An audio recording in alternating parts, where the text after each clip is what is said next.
To je kratek utrinek iz središča Udin, natančneje iz trga, ki se nahaja v središču tega mesteca, kjer je zanimivo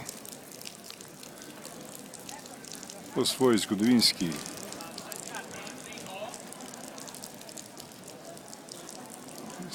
zgradbah in seveda tudi o tem, da ga poznajo Slovenci kot neke vrste nakupovalno središče, ki je Slovencem najbližje.